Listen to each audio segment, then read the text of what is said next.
kind of hard when you don't live in the state of West Virginia to be able to understand what really goes on here. It's like feast or famine at this point, survival of the fittest.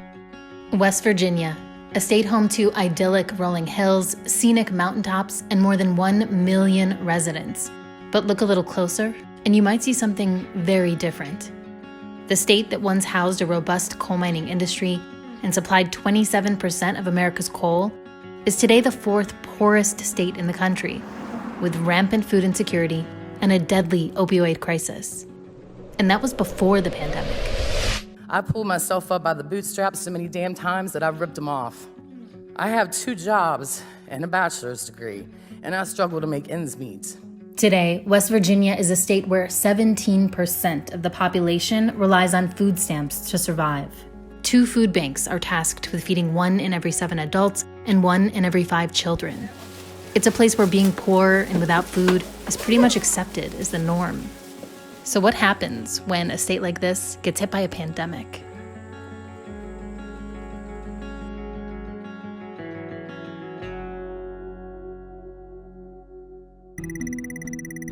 Sometimes I have barely enough. It's almost like a hamster wheel, like that just becomes your norm, and it's everyone's norm around you. Less than a month before COVID-19 hit, we met up with Amy Joe Hutchinson to talk about hunger in her state and what the Trump administration's proposed $5.5 billion cut from the nation's nutrition program would mean to the hundreds of thousands of people relying on it. We have to flip this narrative that the government wants us to feel like we're doing something wrong. No one does anything wrong enough to be so hungry they want to die. And I don't care, I'll never believe that anyone has done anything that wrong. Since coming into office, the Trump administration has worked to cut the number of people who qualify for food stamps, the majority of whom are working or in between jobs and have families with children. Poverty is a circumstance. It's really not a character defect, although a lot of people want to make sure that we feel as if it's a character defect. A circumstance that has caused nearly 40 million low-income Americans to rely on food stamps because they can't afford to feed themselves. I have to expand things out so that I know that they all have food in their bellies and that they're well fed. If you don't have the necessities up in your cabinets, you will struggle, possibly starve without it. Kailyn Fritz is a single mom from McDowell County, the poorest county in all of West Virginia. Like other SNAP participants, she gets her benefits just once a month. She lives here with her 3 kids and receives $600 a month for food. Now, if you do the math, that comes out to less than $5 a day, exactly $1.66 per meal per person in 2020. The average meal in West Virginia, well, that costs $2.77. So you can start to see the problem. I know they say that people who live on food stamps have it made, but you don't. You really don't. Once you get your food stamps, by the time you feed your kids, it's not even enough for yourself. You have to still save cash and make sure you have money on the side to get more food. So no, it's not enough. When we first visited Kailyn before the pandemic, it was the end of the month and her car had broken down, so she needed a lift to her local pantry for groceries. Pantries are the heartbeat of West Virginia, feeding many residents once their monthly aid runs out. These are nice. Over 100 miles north of McDowell County, Tiffany Brashear was prepping her own pantry to serve folks in her community. Okay, thank you. There's limited resources here. Not only here, but most counties in West Virginia. Limited resources for any kind of socially necessary service, if it's therapy or food or utility assistance. A month into the COVID-19 outbreak, the Trump administration tried to remove nearly 700,000 people from SNAP, the country's supplemental nutrition assistance program. The administration's goal? Tighten restrictions on ABOTs, able-bodied adults without dependents. But a federal judge blocked the rule. Between the blocked move and the virus not hitting them for some time, West Virginians considered themselves lucky. But maybe they spoke too soon. Our health officials came to me and said, now we do have our first positive confirmed. Food prices skyrocketed during the outbreak. And so life in food deserts with no access to grocery stores became even harder to bear.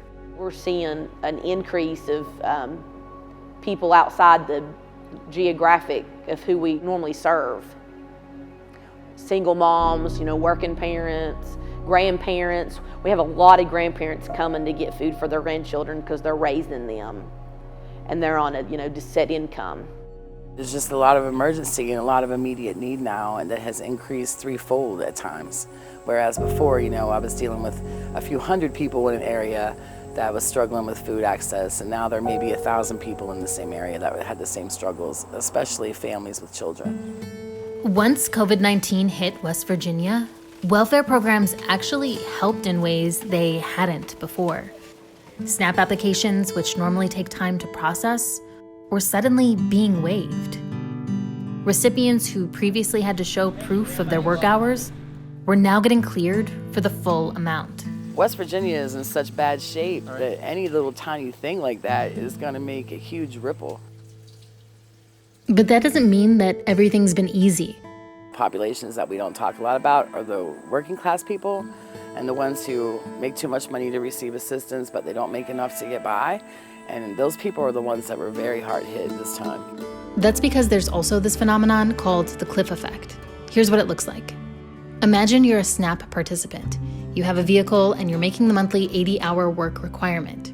You're doing great at your job, and because of that, you manage to get a promotion, raising your hourly wage up 50 cents. Now, after receiving that raise, your income increases ever so slightly above the poverty line. Well, guess what? You and your family just lost all eligibility for benefits because you're making too much. They're already struggling to put food on the table. They don't qualify for SNAP benefits. They're the ones now that are waiting in the food pantry lines and the soup kitchen lines. In Kailyn's case, it looked like this. Me working affected my food stamps. It dropped down. I was getting like $6.49 and now I only get like $2.50 something. It also caused a ripple effect across most of the state. About a month after the virus broke out, the state would go from a 6% to an almost 16% unemployment rate. And school closures meant that kids who relied on subsidized free lunches were now missing meals. And so what happened was the schools closed down, and one of the biggest needs immediately was, oh my gosh, how are we going to make sure that everyone's fed? I had a friend come to me the other day. She was like, look, I have 5 kids and I only have $20. Is there anything you can do for me? I received a text message from a young lady, and all she had in her house was peanut butter and crackers, and said, I've been eating it for a week now. Is there anything you can do to help? And she was a working class woman that lost her job and was pretty much begging for food. And with food scarcity so high and people so desperate, Kailyn says she fears for the future of local farms like the one she works on. It's getting rough. It's gonna come to a time when people are fighting for food. People are having to rely on food pantries now, and so they'll say, I don't know how to do this. I've never had to do this before. They start lining up at 10 in the morning. It's first come, first serve. Food pantries are just here to supplement what people need for the rest of the month. We have to be spares to make sure there's enough food for everybody. While federal aid has helped countless individuals across West Virginia, people still rely on food pantries to bridge the gap between where their food stamps run out and the end of the month. And that's caused an increased strain on smaller pantries, like Tiffany Brashear's. We was able to get rid of 51,000 pounds of food in one day. When are we, as American citizens, going to get so fed up with it, of being told that we just don't deserve that equity? But despite the hunger, the poverty, the pandemic, and the decades-long fight for economic security, somehow, the state of West Virginia and its people remain strong.